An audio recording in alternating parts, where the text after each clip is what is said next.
ओम साई राम।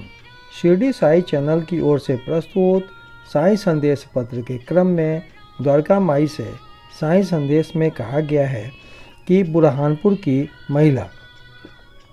एक दिन बुरहानपुर में एक महिला ने स्वप्न में देखा कि श्री साईं बाबा उसके द्वार पर खड़े होकर भोजन के लिए खिचड़ी मांग रहे हैं।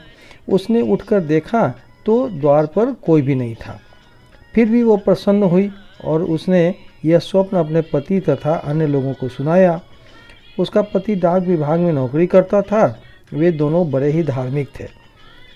जब उसका स्थानांतरण अकोला को हो गया तो दोनों ने शिरडी जाने का भी निश्चय किया और एक शुभ दिन उन्होंने शिरडी को प्रस्थान कर दिया। मार्ग में गोमती तीर्थ होकर वे शिरडी पहुँचे तथा वहाँ 2 मास तक ठहरे। प्रतिदिन वे मस्जिद जाते और बाबा का पूजन कर आनंद से अपना समय व्यतीत करते थे।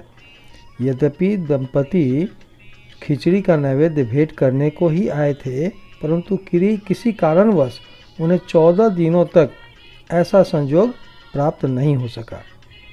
उनकी स्त्री इस कार्य में अब विलंब नहीं करना चाहती थी, इसलिए 15वें दिन दोपहर के समय वह खिचड़ी लेकर मस्जिद में पहुंची तो उसने देखा कि बाबा अन्य लोगों के साथ भोजन पर बैठ चुके थे। पर्दा गिर चुका था, जिसके पश्चात किसी का साहस नहीं था कि वह भीतर प्रवेश कर सके, परंतु वह एक क्षण भी प्रतीक्षा न कर हाथ से पर्दा हटाकर भीतर चली आई।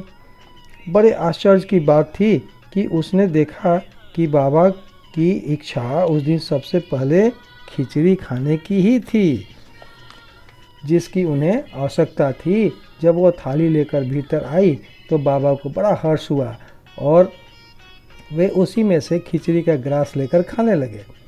बाबा की ऐसी उत्सुकता देख प्रत्येक को बड़ा आश्चर्य हुआ और जिन्होंने खिचड़ी की वार्ता सुनी उन्हें भक्तों के प्रति बाबा का असाधारण स्नेह देख बड़ी प्रसन्नता हुई। ओम साई राम।